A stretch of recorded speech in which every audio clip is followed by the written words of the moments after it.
Testing 1, 2.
Testing 1, 2.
Testing 1 2.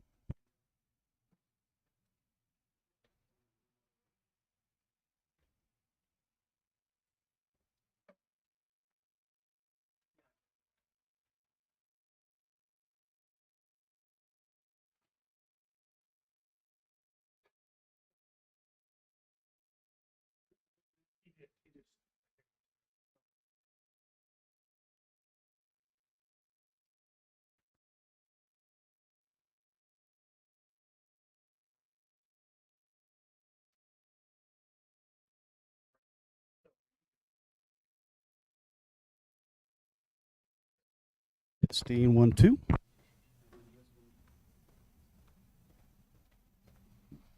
Testing 1 2. Testing 1 2. If you're watching online, we'll get started here in just a few minutes.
I got your message. You were down there. Yeah.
John Rickard, I see you on the Facebook live stream. Shoot us, say a confirm in there to confirm you hear us okay.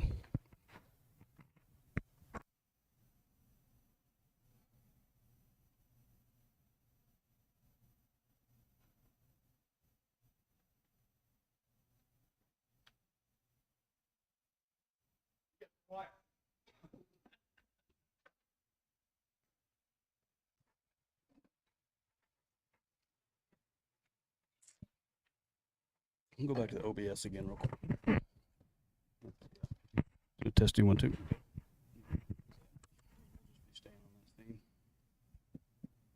Minimize, not close. There you go. Or you could actually, even better. Yeah,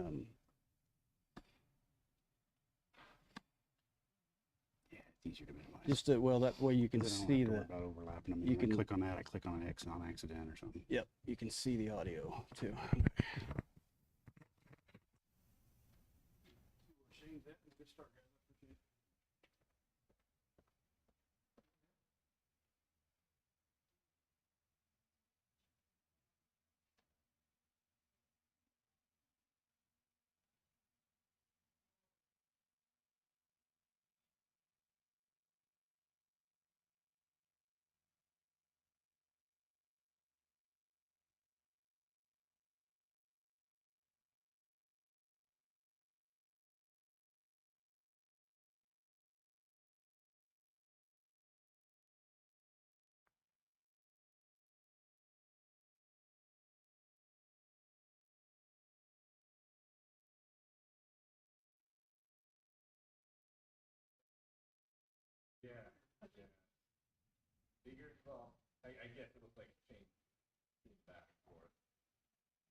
What's that?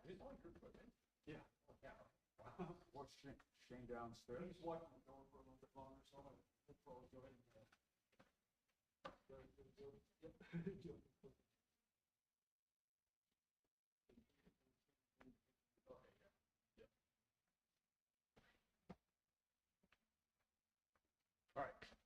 I can hear. I just about looked into the mic here and said, "Can you guys hear me?" You're like 5 feet from me, and I'm holding a mic. Well, this is first of all, thank you guys to the online crew that's watching this live or the recorded version. This will be recorded, and to our live crew. The first person I want to identify is I want to thank Trenton back there, Trenton Morton, who is the longtime person who does this, and I told him to sit back there with a piece of paper and mark me up and tell me what I'm doing wrong. No, I'm kidding. But all kidding aside, we're going to move things forward, and I'm not letting him go. He's not going to go anywhere too far because he's going to help me out with everything we're trying to do here, and we're going to do a lot more virtual things, I think. Not that we're going to slow down the in-person. I like the in-person stuff. We did a survey, what was that, a couple weeks ago maybe, and we got a lot of people that are interested. So we're going to do still at least a quarterly, and for all, what's that? Yeah, full setup. And can you see me okay over there? Mr. Matt Hill on the ones and twos, sporting the 1970 South Vermilion baseball hat. My name is Dan Hill. I guess I should start there, and I'm going to be kind of quick and get it over to the real talent of the show here. But the reason I say that is, I want to open this up. You guys, let's make this a collective effort as we move forward with this chapter, because I think baseball fans, especially if you're here or if you're watching this online, you're an uber baseball fan. It is a Friday night and you're watching a baseball presentation, but you're watching a baseball presentation of the guy I'm going to introduce here in a second. So but you guys are an easy sell on baseball. One of the things I like to do, and I'm not selling you anything on other than the fact that Indiana is a baseball state. We're known for a slightly larger ball. Rightfully so, don't get me wrong, but we are a baseball state, not only history-wise, but right now.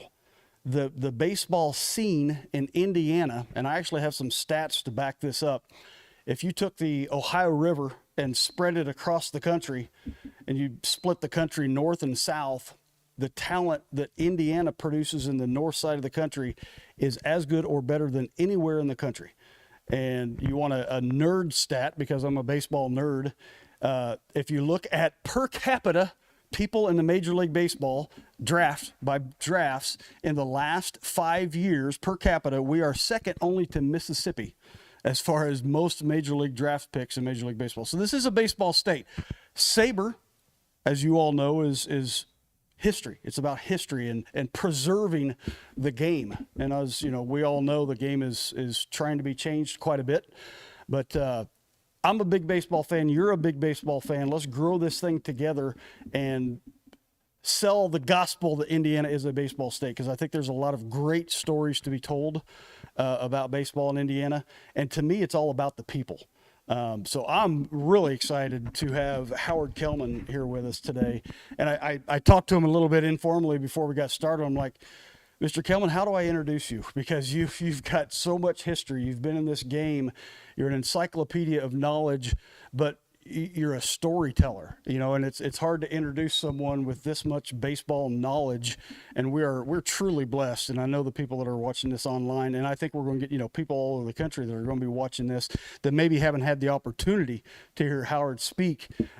It's truly, we're in for a great speech. We're going to have, time for questions when we're done. We also have Shane Ryder, who is with us right now. I think he's down there manning the door to get people in, which brings up the point that I want to thank the Indianapolis Indians and Victory Field, because if you can look around, I mean, the people that are here, this venue that we're at is second to none.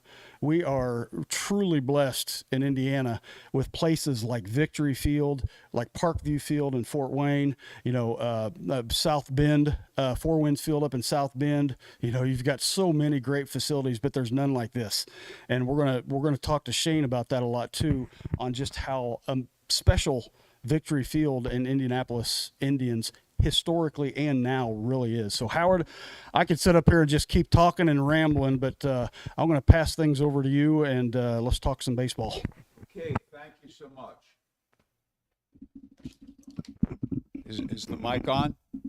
It is an honor to be speaking to you today, and let's run through some Indianapolis Indians history briefly. Before we do that, one quick story. When I first started with the Indians in the mid-'70s broadcasting their games, the Indians would shoot off fireworks whenever an Indians batter hit a home run. And that actually began with Bill Veeck. In 1959, the first time Veeck owned the White Sox, he started doing that. And they still do it in Cincinnati at the Great American Ballpark. They did it at Riverfront. And I say to all of you, how would you feel if you're the visiting pitcher? You feel bad enough, you've given up a home run, and then you have to listen to fireworks on top of that. Well, this one day, Mark Portugal is pitching for the Houston Astros, and a Reds batter hits a home run.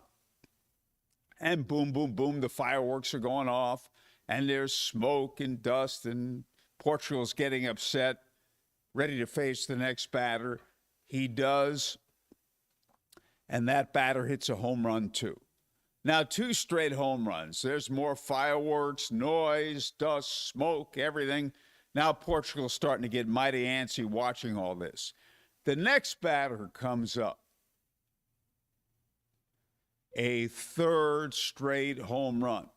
Now Mark Portugal's so upset he can't even see straight. Meanwhile, Bob Cluck, the Houston Astros pitching coach, is very upset because he's seen his pitcher give up 3 straight homers. So they're both angry. Cluck walks out to the mound to talk to Portugal. And Portugal says, "What are you doing here?" And Bob Cluck said, "I have to give the guy a chance to reload the fireworks." And with that, they both broke up laughing, and Portugal settled down and pitched much better. Life lesson there about staying positive and keeping your sense of humor during a challenging time. The Indianapolis Indians franchise goes back to 1902. American Association team. So we had continuous baseball every year here until 2020. And of course, we missed that year due to the pandemic. But we go back to 1902, a rich history, several different ballparks, and several different owners from 1952 to 1956. And we moved into Busch Stadium, the old ballpark, in 1931. It was called Perry Stadium. We were there from 1931. Then it was renamed Victory Field during World War II in 1942, named Busch Stadium after Oni Bush in 1967. And we were there until July 3rd of 1996. And on July 11th of 96, we opened Victory Field. We were not only the AAA club for the Cleveland Indians, but the Cleveland Indians owned us from 1952 to 1956. And then we became community owned because it looked as if the team would be moved and we had to save the franchise. So shares were sold of stock for $10 a piece to save the Indianapolis Indians. And that's exactly what happened. I believe we had 6,672 shareholders. So the ball club was saved. Those were tough times during the 50s and 60s, early 70s financially. Just to give you a little recap of, and this is not only true of Indianapolis, but baseball and the minor leagues in general, and to some extent the big leagues. Right after World War II, all kinds of attendance records were being set in both major and minor league baseball. And the Indianapolis Indians were one of those teams that set attendance records then. And they were broken in the late 90s when we moved into Victory Field, but they stood for 50 years. So people were flocking to ballparks after World War II, major and minor league parks. And then around 1951, 1952, all of a sudden, television is invented and becomes prominent. And people became fascinated with the medium of television. And they stopped going to the local ballparks. And especially in the minor leagues, although big league attendance did fall too. So people said, oh, we have this medium of television. And I'm not talking about televised baseball or televising sports, just the medium of television itself did that and really hurt attendance. And there wasn't a renaissance until I'd say the mid-1970s. Carlton Fisk's home run in Game 6 in that great World Series in '75 between Cincinnati and Boston, I really think sparked a renaissance, and all kinds of attendance records set after that, attendance going up and up and up, and a wonderful thing. So for the Indianapolis Indians, you go to the 50s and the 60s, and those were rough years, a lot of red ink. And I'll never forget my first year, 1974. Now, at that time, we drew about 130,000 people, even less than that for the whole season. And in Victory Field, many seasons, we've drawn over 600,000 people. So my first year, Max Schumacher, president and general manager, and Vern Rapp, the manager. And Vern said to me very early, he said, the only time you'll see Max Schumacher nervous is if it's raining the day of the Cincinnati Reds exhibition game, because that game meant everything to us. It was the difference between being a little bit in the black, maybe $5,000 or $10,000 in the black, or maybe $100,000 in the red, playing that game. If the game got rained out, it would not be made up, and the Reds would simply give us $5,000, and we'd lose the tremendous gate. Sure enough, that day, it's overcast with a threat of rain. 5 blocks from Busch Stadium, which was at 1501 West 16th Street, 5 blocks from the ballpark, it poured. But it didn't rain at Busch Stadium, maybe a little sprinkle. We got the game in. The Indians won the game. Johnny Bench homered, and everybody went home happy. And Max Schumacher later said, that made up for all the bad luck I've ever had in my life.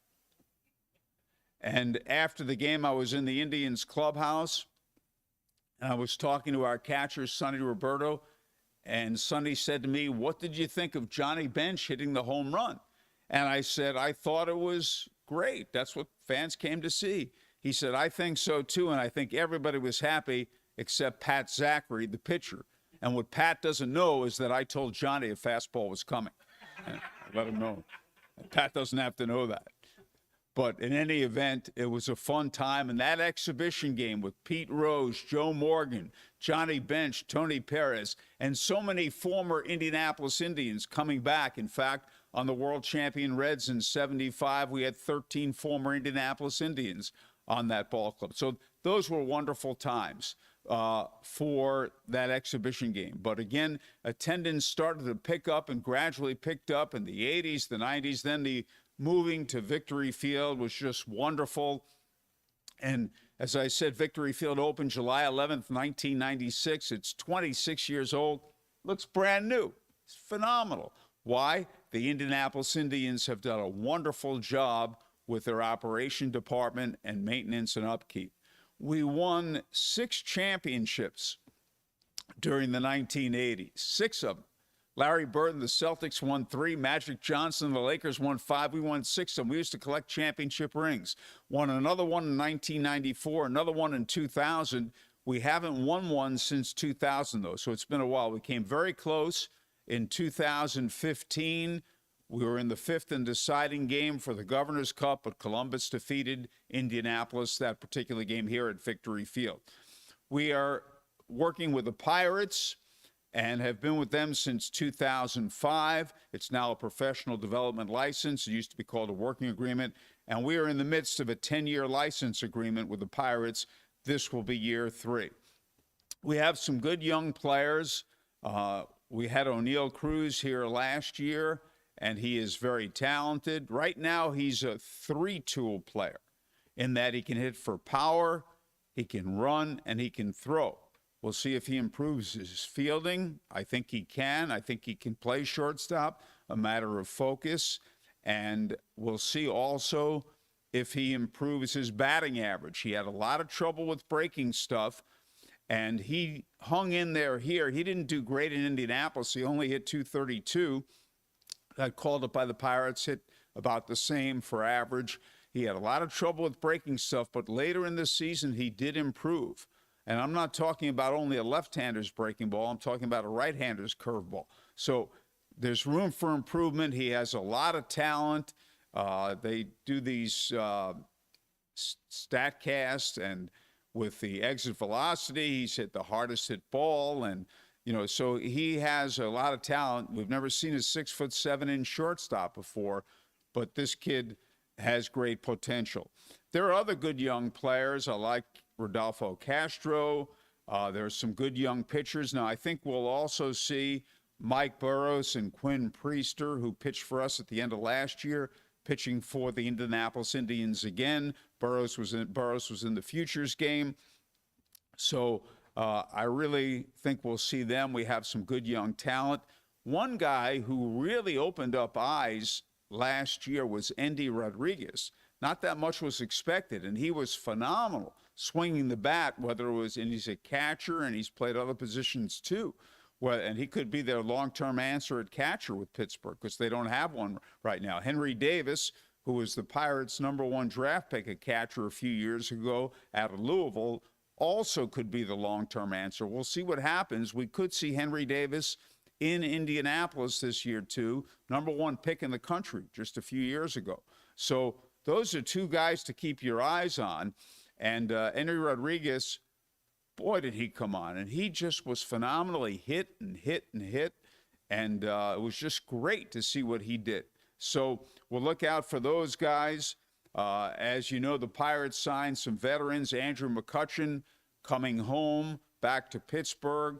And I think the most valuable player award in baseball is the most prestigious award in professional sports. And McCutchen won it in 2013. You guys know the only former Indianapolis Indian like McCutchen winning the MVP to win 2 MVPs? Anybody know that? What's that? Joe Morgan's not a former Indianapolis Indian. He didn't play here. Yes. You are correct. Roger Maris won the most valuable player awards for the Yankees in 1960 and 1961. We've had other former Indianapolis Indians like Harmon Killebrew, George Foster, Gabby Hardnett, although he played for us afterward. But others won the MVP too. I'm not. There's another one or two. You got Maris, Foster. Oh, Larry Walker, 1997. Killebrew, as I said. So these guys all.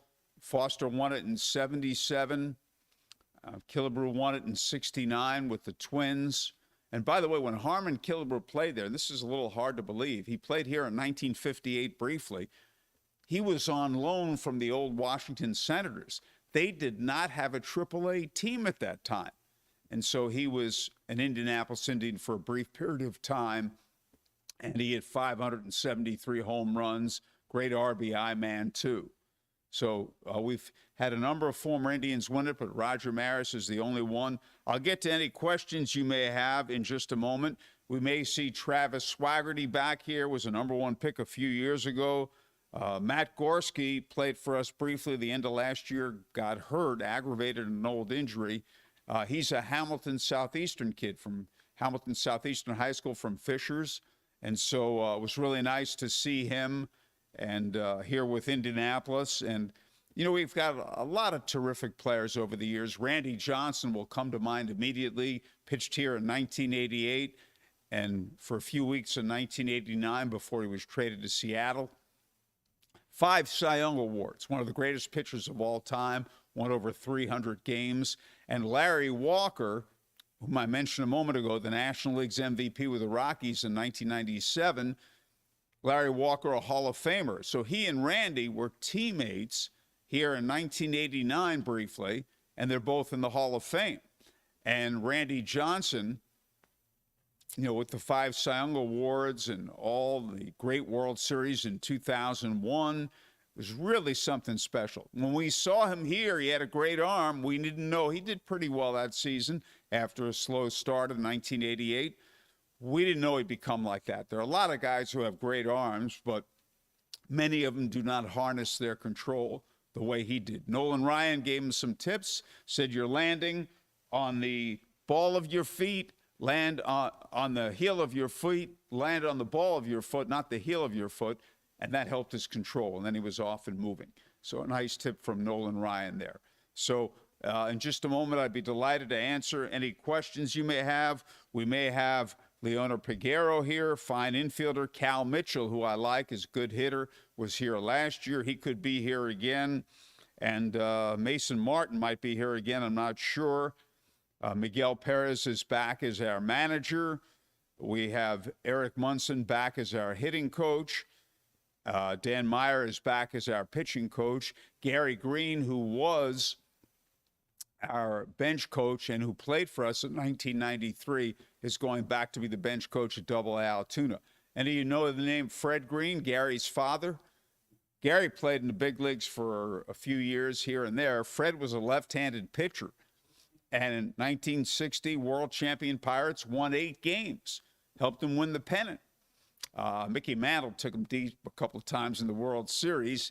He didn't have a great World Series, but it didn't really matter because the games he got hit hard were the 3 games the Yankees won by big scores. The Yankees outscored the Pirates 55-27 in that World Series, yet on Bill Mazeroski's homer, Pittsburgh won. So anybody have any questions? Shane will be coming on in a few minutes to speak as well. It's an honor for me to get a chance to say hello to all of you. I know I've got some questions. You might have to tell me to sit down. But did anybody else have any questions out here? I'm going to hand you the mic and let you speak into it. That way the people online can hear too. Okay. Thanks. Couple of things. Did the Schumachers take the team private, or are there still stockholders? No, it's community owned still. Okay. They have more shares than anybody else. The last I heard, about 39%. But no, they have more shares, but we're community owned and have been since that drive, which I mentioned earlier, Yeah. in 1956. Yeah. And where's Razor Shines these days? Razor Shines, I think, is still living in Austin, Texas. We brought him back here in 2019. Excuse me, in 2019, our final weekend of the season, we honored him, and it was great. I interviewed him on TV and radio, and Razor Shines is the most popular player in the history of our franchise. Only twice in franchise history have we had a day for a player. Frank Sigafus in 1933 and Razor Shines in 1993. And so what happened was Razor was our team MVP in 1984, played here 9 years, 84 to 93, except 1990. We won 5 championships during those 9 years. That first season, as I said, 84, he was the Indians MVP. I think he would have been in the big leagues during that time had he not torn up his leg the final day of the 1985 season in New York when he was with the Expos. But Razor was all about winning and would talk about winning. And that first year, we're into the season a bit, and he comes to bat one day, and Kurt Hunt, our PA announcer, instead of saying now batting Razor Shines, Kurt said now batting Razor Shines. Razor lined a ball into the gap for a double. Crowd got excited. Next time up, Kurt Hunt did it again. Now batting Razor Shines. He lined a base hit to center. It just took off from there. And that's how he became one of the reasons he became so popular. I've got one, and Howard, you were talking about attendance earlier, and I like how, well, first of all, I think, and Shane will allude to this, the Indians are number 1 in attendance, I believe, over the last 12 years in all of minor league baseball. We're right there. I'm not sure if Okay. we're exactly number 1, but we're right there and average out. You know, we've been in the top 3 just about every year. And thinking about how the game was, you know, you mentioned the 50s, you know, I'm not, but you've seen a lot of baseball. Attendance, you know, 2020 hit, baseball kind of got a reset. A lot of changes, possibly, you know, Manfred, a lot of stuff going on. Well, the pitch clock is the big thing, and the shifts. Now, the pitch clock we've had actually since 2015 in our league, but it was enforced in the beginning, but they got a little lax with it. And then this past season, they said, we're going to enforce that and shave 15 to 20 minutes off the average times of game. So the big league's going to have this year, and that's important, but you got a lot of guys making a lot of money up there who might fight it. The players voted against it. They didn't want it, but management was able to incorporate it. It was part of the deal. So I just hope that the umpires enforce this, and that, you know, if they do and everybody goes within a couple of weeks, 90% of everybody, as we saw in AAA ball and the lower minor leagues, 90% of players get acclimated. You know, I've seen some of the people, I think there's some baseball traditionalists out here, and maybe some people that are more maybe progressive. What's your opinion maybe on some of the other, you know, the pitch clock, or maybe they're increasing the size of the bases, you know, some of the other rules that are down the pipe? The pitch clock, I feel very strongly, is something we need. I still would prefer fewer strikeouts, fewer walks, more balls put in play the way it used to be. And that's one reason, with all the strikeouts and walks and deep counts, that games are taking longer. So at least the pitch clock, while it doesn't get to that specifically, it does shorten the games, which we need. So you may say, well, what's the difference if you play a game in 3 hours and 10 minutes as opposed to 2 hours and 40 minutes? What's a half hour out of your day? Well, I understand it's not that big a deal in that respect. But when you look at it, if a game is well over 3 hours, the chances are there are too many walks and too many strikeouts, too many deep counts, not enough balls being put in play, not enough action. And that's what we need. It's great when you have first and second pitch outs and first and second pitch balls put in play.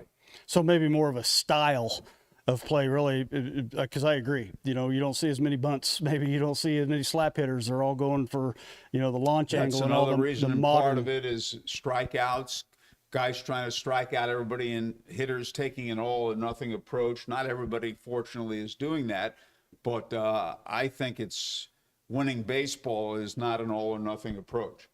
You know, the baseball is a business for you, and it's an industry, you know, worldwide. You know, one of the things I always like to ask any interview I've ever done, and anybody who's ever heard me interview knows what I'm going to ask. I like to talk about the fun of baseball. I call it the 12-year-old kid moment. You know, if you think back when you're playing Little League and you're a 12-year-old kid, it's just humble. You don't have a care in the world. You just love baseball. And I'm thinking as I hear you talk, all the people you've talked to, all the stories you've seen and told. When's the last time maybe you've had one of those 12-year-old kid moments where you're like, I'm exactly where I need to be? It's interesting you say 12-year-old, because the greatest thrill I had as a young baseball fan was when I was 12 years old. And it was at Yankee Stadium. It was Game 3 of the World Series in 1964, first World Series game I ever went to. The Yankees and the Cardinals, a game apiece. We go to the bottom of the ninth. Mickey Mantle, who was my favorite player, he's leading off, and we're saying the game is tied at 1. Kurt Simmons and Jim Bouton were the pitchers, and Bob Skinner pinch hit for Kurt Simmons in the top of the ninth. So the Cardinals brought in Barney Schultz, the knuckleballer, to pitch. And the first pitch to him, and I'm sitting in the bleachers in right center field. Oh, did Mantle hit it? I can still see it. Now, I've watched it on YouTube over 100 times, but I can still see the crack of that bat. The home run won the game, gave the Yankees a 2-1 World Series lead, and that was his 16th home run in World Series play. Mantle broke Babe Ruth's record for World Series homers that day with that. So it was my greatest thrill as a baseball fan growing up. Mantle would hit 2 more homers during the World Series that year to finish with 18 in his career. Not 18 postseason home runs, 18 World Series home runs. Let's distinguish. So here it is, my greatest thrill. Fast forward, 13 years later, I'm broadcasting the Indianapolis Indians. I'm in my 3rd season. We're in Wichita playing the Cubs AAA team, the Wichita Arrows. I'm having lunch in the hotel restaurant with our manager, Roy Matika. Who walks into that restaurant but Barney Schultz, the man who'd given up the home run to Mantle? So he comes over, and he knew Roy because Roy had been with the Cardinals in the minor leagues. And Roy said, Howie, I'd like you to meet Barney Schultz. He used to pitch for the Cardinals. I said, I'm well aware of that. Now, Barney Schultz saved 6 of the final 7 Cardinal victories that season. They won the pennant. They were 6.5 behind the Phillies with 12 to go when the Phillies lost 10 straight. So Roy introduces Barney and me, and I said, Barney, in all the years I watched baseball, you gave me the single greatest thrill I ever had. And he got so excited he could hardly contain himself because he's figuring one of those saves, they won the pennant. He said, when was it? I said, Game 3 of the 1964 World Series, your first pitch to Mantle. He hit it in the 3rd. He said, you no good, blankety blank, and we both broke up laughing. So anyway, and by the way, Mickey Mantle came to Indianapolis in 1987. We had a press conference. We had him out at Busch Stadium. And I mentioned the story to Mantle, and he even laughed at that because I wasn't sure how he'd react, but he got a big kick out of it too. So 12-year-old boy, that's what I was, and that's what I was enjoying it. And as you said about having fun, Willie Stargell put it best, the Pirates Hall of Famer. The umpires don't say work ball, they say play ball. So have fun. So every moment is special. To me, you know, we won all those championships. We won 8 of them in my years here. They're wonderful moments. But to me, the biggest thrill is doing the job on a daily basis. The biggest thrill is coming to the ballpark and announcing the games, doing the prep, talking to players, coaches, and managers, and announcing the game. That's my biggest thrill. So I have those moments all the time. One moment that I'll always remember from this past year was when Jared Oliver stole home to win a game. We were in a tie game in the bottom of the 9th, 2 men out, he's at 3rd, and he notices that the catcher is just lobbing the ball back to the pitcher and not paying much attention. So and it was not a conventional steal of home where you dash home like Jackie Robinson used to do. Nigel Morgan did it for us a couple of times too. I remember he did it in Pawtucket. But this was when the catcher threw the ball back to the pitcher, all of a sudden Jared Oliver ran home, the pitcher threw it back to the catcher, he was safe. Nice. And we won the game. And boy, did that fire up that clubhouse and gave us momentum for the next 2 days. I'm having a 12-year-old kid moment right now. I tell you, just listen to the stories. game. I'm from New York, so I was also 12 years old, and I still etched in my mind Where were you sitting? behind first base. Well, you had good tickets then in advance. Now, we got bleacher tickets for that game, cost $2, but they went on sale that morning at 6 a.m. So we got there. We took the subway from Brooklyn to the Bronx. We got there about 8 o'clock and got tickets. What's that? Yes. Yeah, I'm from Queens. Well, speaking of New York, something I didn't mention at the beginning, and something that one other thing that Howard holds that nobody else has ever done. Last year, you did a radio broadcast for the Yankees, Yes. and now you stand as the only person who's ever done a radio broadcast for both the Yankees and the Mets. Play-by-play. I filled in on the Mets broadcast in 2014, but I was a Yankee fan. All my ties with the Yankees.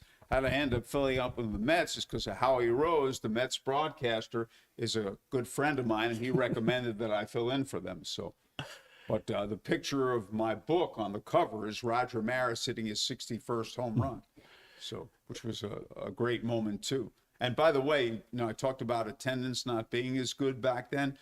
When Roger Maris hit his 61st homer, it's the final day of the season. There were 23,000 people only at Yankee Stadium that day. We get to Shane. Where's Shane? He's back there. I'll tell you, just yeah. Now I know. Now I know. Well, because of the light reflection, I can't see you clearly, and I didn't know. come on up, Shane. And while Shane's coming up, I think we might have a couple more questions. And I want to say real quick that, you tell these stories so vividly, and you talked about the media and everything that's out here right now. Well, it's because of people like you telling those stories so vividly that, I'm living that moment as you're telling it. And that's the beauty of baseball, is that story will live on. Now that story is mine. So I really appreciate it. I'm sorry, I keep talking, but I'm going to pass it to, Yeah, I just had a question to understand your perspective on the electronic strike zone that's coming to AAA ballparks Well, this summer. some things I don't have a strong opinion on, and that's one of them. Now, when they first introduced the pitch clock, I said, let me see, and right away I became a big fan after 2 weeks. We had the electronic strike zone in a few games we played in Charlotte this year in this series there. Charlotte had it at its ballpark. I didn't notice any big difference. We're broadcasting remotely from Victory Field. We're looking at the center field cameras so we can judge balls and strikes. Umpires miss some. It happens. But I didn't notice a huge difference with the electronic zone, so I don't have a strong opinion. Maybe it'll be a really good thing. I'm not sure. The bigger bases, I don't have that strong an opinion on. I was very much against when they instituted in 2018 the ghost runner at second base in extra innings, and I completely changed my mind 100% on that. I love that now. I think it's great, not necessarily because it shortens and you don't have the 16 and 17 inning games anymore, but I think it's great because of the element of strategy that it adds. You get to that runner at second. Should we play for one run? Should we play for two? Should an intentional walk be issued here and there? So I think that's something I had a strong opinion on one way, and I completely changed. Shane, I'm going to give you this mic, and we're just going to have a seat and have a little round table here for a minute. And I'm going to give this mic to you, Howard, and I'm going to grab a third here. And Matt, if you want to switch the cameras there. Glare of the lights this way. Yeah, blinded in the back. I tell you one more question for you, and then we're going to talk more about the Indians. Is, I'm sitting here listening to you talk, and I'm sitting here beside you right now, and I'm nervous. You have interviewed Mike Trout, I think. I have I'm not. trying to think. You had some Michael quotes. Jordan, if you want. Yeah. So put yourself in my shoes. Who's your favorite interview, and who made you nervous? I'll tell you, the one interview I did, and it wasn't an Indianapolis Indian interview, but one interview I'll never forget was in 1975. I interviewed Steve Garvey. I was doing some interviews for the Mutual Broadcasting System, and we took a player at each position doing features besides the game interviews. And so anyway, I've interviewed Joe Morgan at second base, Steve Garvey at first base, Larry Bowa was the shortstop. I interviewed somebody for them at each position. So Garvey's the first baseman, and Garvey had this great reputation of being the nicest guy, and it's a Saturday at Shea Stadium. And I come up to him before the game, and this is not a typical 2 or 3 or 4 minute interview. It's 15 minutes. And I said, Steve, could you spare 15 minutes to do a pregame interview? Not a pregame. Could you spare 15 minutes to do an interview for me about playing first base for the Mutual Broadcasting System? And he said, sure, I'll be happy to do it. So he did it. I was most appreciative. I get up to the press box. My recorder didn't function properly. I didn't get the interview. So what do? Can I ask the guy to spend 15, because they're playing again the next day on Sunday, can I ask him to spend 15 more minutes, do it again? And he's not being paid for this at all. And I think about it, and I said, well, I'm going to ask him. So I get to the ballpark the next day, and I say, Steve, I'm real sorry. My interview didn't come across. There was a technical glitch. Would you mind doing it again? And he said, these things happen. I'll be happy to do it again. So that's an interview I'll never forget. I can tell you one other interview. This was a football interview that was the most interesting short interview. 1982, I'm covering Notre Dame and Penn State. And the winner of the game is I'm covering it for CBS, AP, Mutual, a number of different radio networks. The winner of the game is going to go to the Sugar Bowl and play Herschel Walker in Georgia. Well, Penn State wins the game, and their kicker, Nick Gansitano, has a great game. And just trying to get a routine question. We asked Joe Paterno, Penn State's coach, in the press conference afterward, what are your thoughts about going, because that's for the national championship, going against Georgia.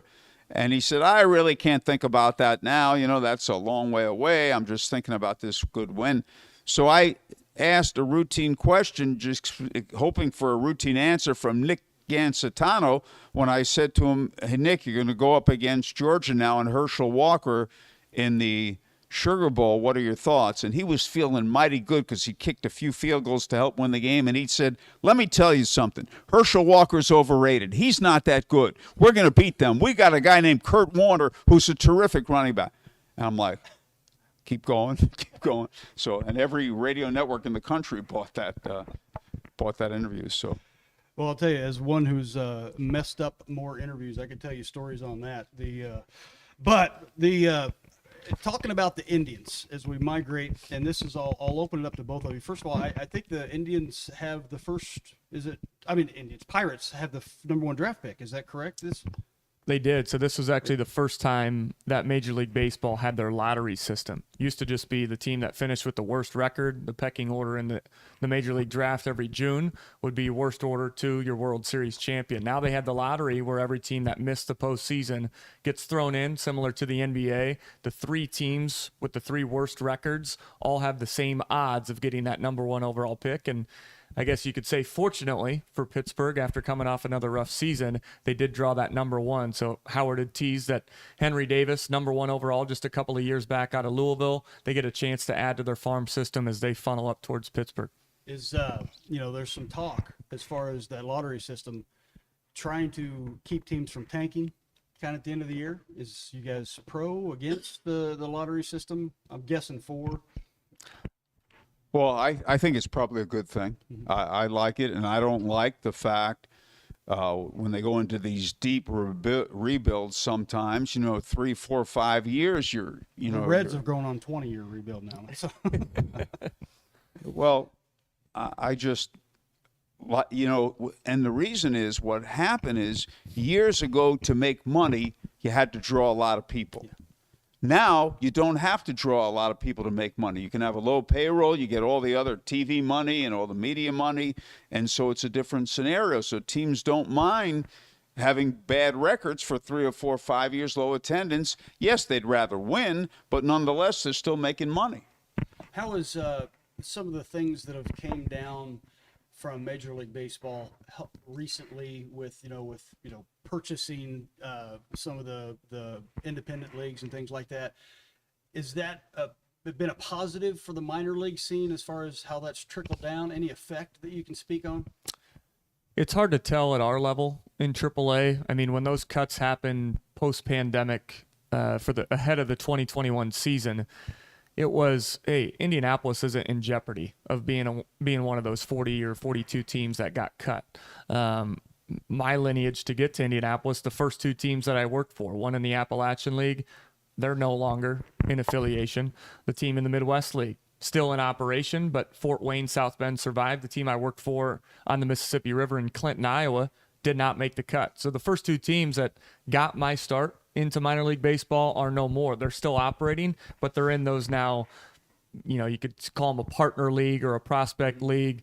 So they're still alive. They still have baseball there. It's just not affiliated with a major league team. I don't know if Howard wants to add to that, but we don't see it in AAA. Certainly at the lower levels, definitely the A-ball teams that, hey, that's the one thing that might be the driving economic impact in those cities. I know in Clinton, having an A-ball team there that you can say, hey, these guys are going to go on to Seattle or any of the other 29 major league teams someday. That's something that a community and a city rallies behind. So when they lose that, now you're getting, 16 to 18-year-old kids, not to knock on them, but it's not the same level of baseball that you're getting that those cities were accustomed to. Shane said that very well, although I will tell you, Major League Baseball didn't purchase those teams. They eliminated 42 teams. Well, I think they partnered with, what were some of the independents? Because like They're calling them partner leagues now, right, yeah. Okay, right.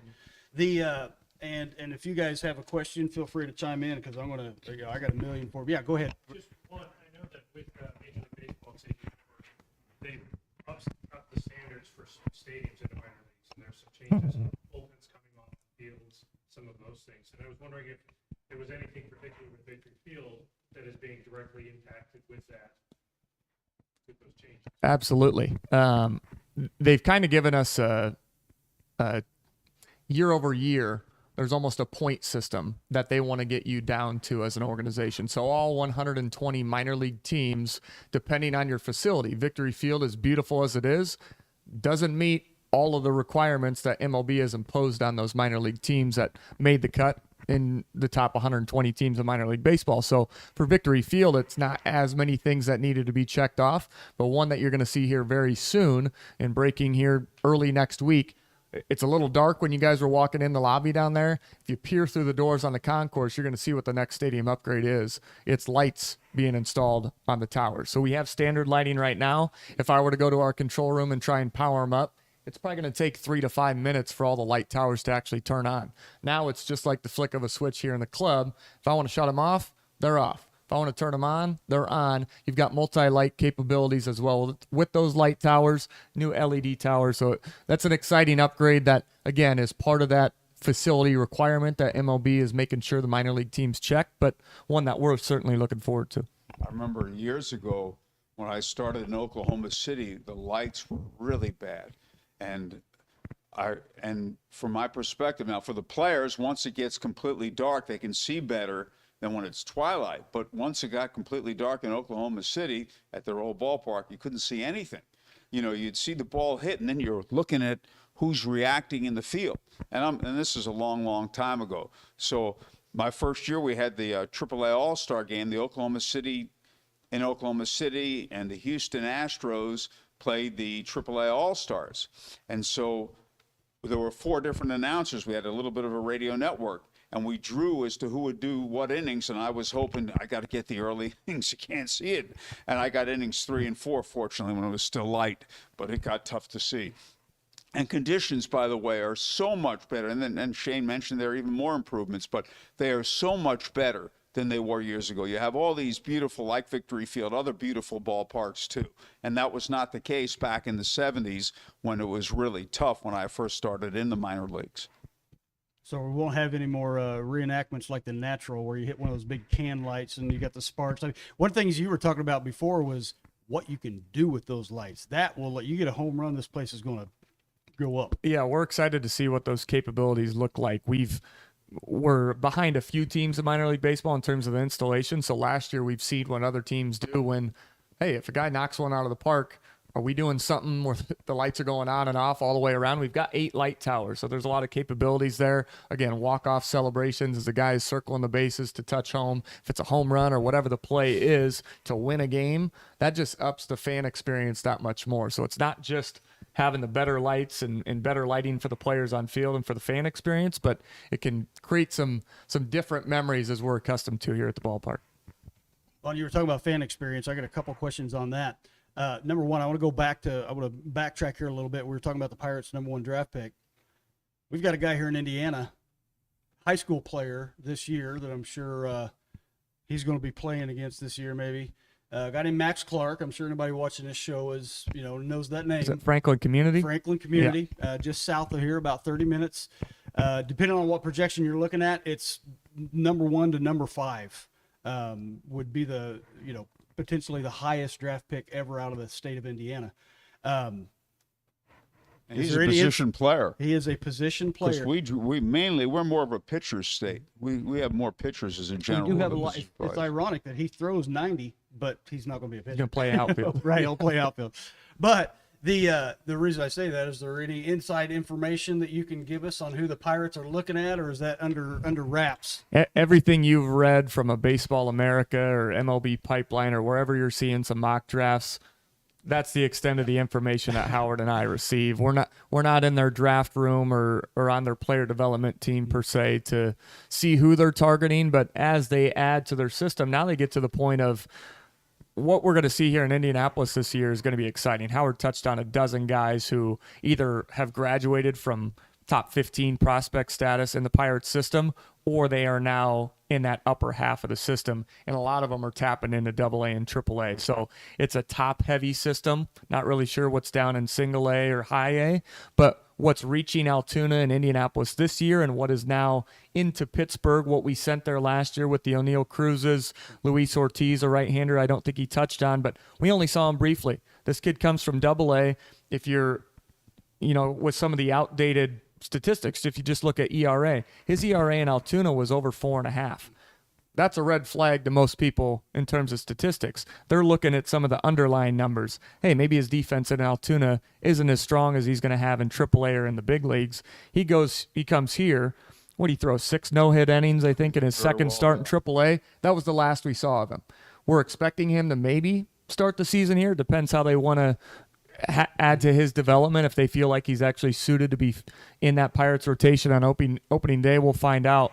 But now, do you look at a Max Clark as an 18-year-old kid out of high school that could help the Pirates in, let's say they want to be competitive in 2024 or 2025, factor, yeah. the timing of that. So now they might look to a college arm or a college position player and try to add some upper level, someone that can move through the system very quickly, as opposed to Clark, who, as good as he is, I saw him here last year. We had the luxury of having Franklin Community here, had a chance to leave the press box, go down on the concourse and see his at-bats, see the athleticism, see his speed. I mean, the kid is the real deal. He does it on the circuit. He does it for USA Baseball. He's fun to watch. It's going to be fun to see his development, whoever and wherever he lands. I think he's a left-handed hitter, isn't He is. Which Left-handed terrific. hitter. He had a couple ground balls to second that at this level in AAA, they're 4-3 putouts.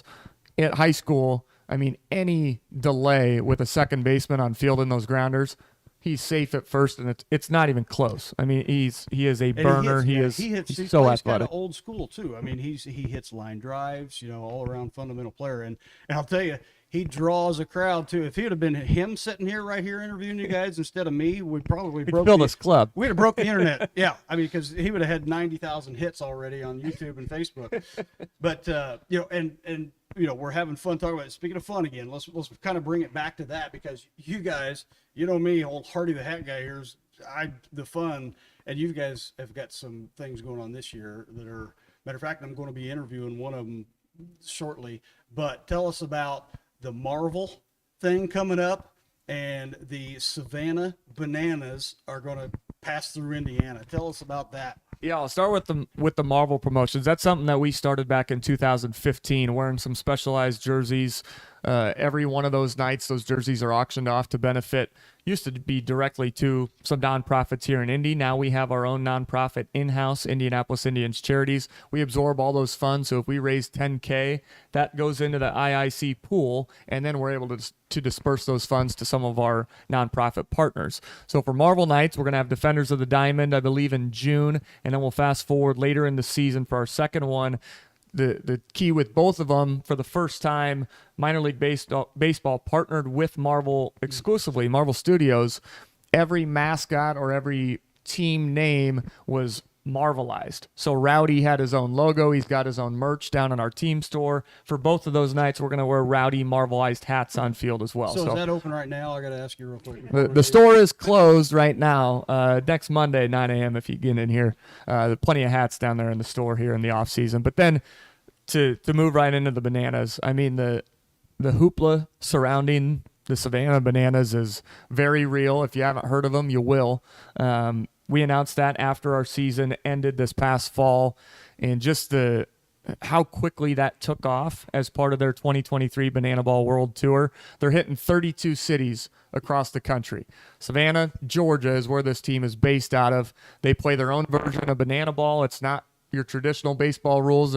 A lot of it overlaps, but there's no walks. If there's a wild pitch, the guy can break out of the batter's box and sprint to first base.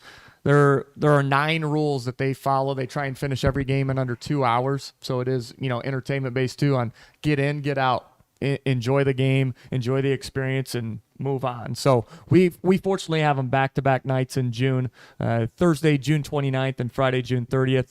Ticket sales to be determined on when they exactly go on sale to the public. What I do know, about 2 weeks ago, they announced what their ticket waiting list was for this nationwide tour. It's over 500,000 people who have inquired for tickets. So it's going to be a hard ticket to come by. We'll do our best to get everyone taken care of.